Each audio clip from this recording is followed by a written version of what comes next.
காடு பேசுகின்றது. உன் வாழ்க்கை இன்னும் முடியவில்லை. நில். எங்கே போகின்றாய்? ஏன் இவ்வளவு அவசரம்? உன் வாழ்க்கையில் எல்லாமே முடிந்துவிட்டது என்று நினைத்து கொண்டு என்னிடம் வந்து நின்றிருக்கின்றாயா? நான் ஒரு காடு. என்னை பார்த்தால் உனக்கு இருள் தெரியும். ஆனால் இந்த இருளுக்குள் ஆயிரக்கணக்கான உயிர்களின் வாழ்க்கை இருக்கின்றது. இந்த மரத்தை பார். இது இன்று இவ்வளவு பெரியதாக இல்லை. ஒரு காலத்தில் இது ஒரு சிறிய விதை. மண்ணுக்குள் புதைந்து கிடந்தது. இருளுக்குள் இருந்தது. மழை வந்தது, வெயில் வந்தது, புயல் வந்தது, பலமுறை உடைந்தது. ஆனால் அது வளர்வதை மட்டும் நிறுத்தவில்லை. நீயும் அப்படித்தான். இன்று உன்னை சுற்றி பிரச்சனைகள் இருக்கலாம், தோல்விகள் இருக்கலாம், உன்னை புரிந்து கொள்ளாத மனிதர்கள் இருக்கலாம். நீ நம்பியவர்கள் உன்னை விட்டு சென்றிருக்கலாம்.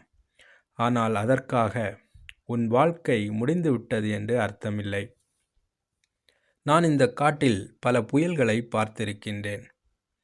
பெரிய மரங்கள் விழுந்திருக்கின்றன. ஆறுகள் வற்றி இருக்கின்றன. விலங்குகள் உணவுக்காக பல நாட்கள் அலைந்திருக்கின்றன.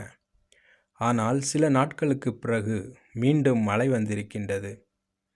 மீண்டும் பச்சை இலைகள் வந்திருக்கின்றன. மீண்டும் வாழ்க்கை தொடங்கி இருக்கின்றது. அதுதான் இயற்கையின் இரகசியம்.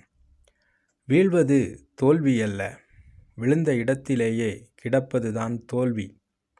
நீ இன்று தோற்றிருக்கலாம், ஆனால் நாளை வெல்ல முடியாது என்று யார் சொன்னது? நீ தனியாக இருக்கலாம், ஆனால் நீ பலவீனமானவன் என்று யார் சொன்னது?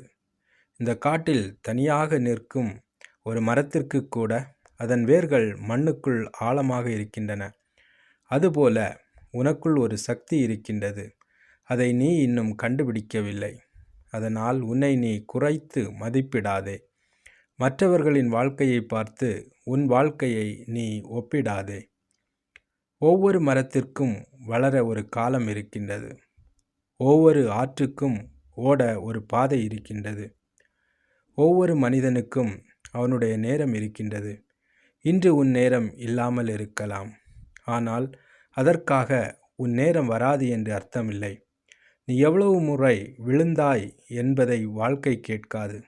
ஒவ்வொரு முறையும் நீ மீண்டும் எழுந்தாயா என்பதை தான் இந்த வாழ்க்கை பார்க்கும். ஒரு அடியை மட்டும் முன்னால் வை.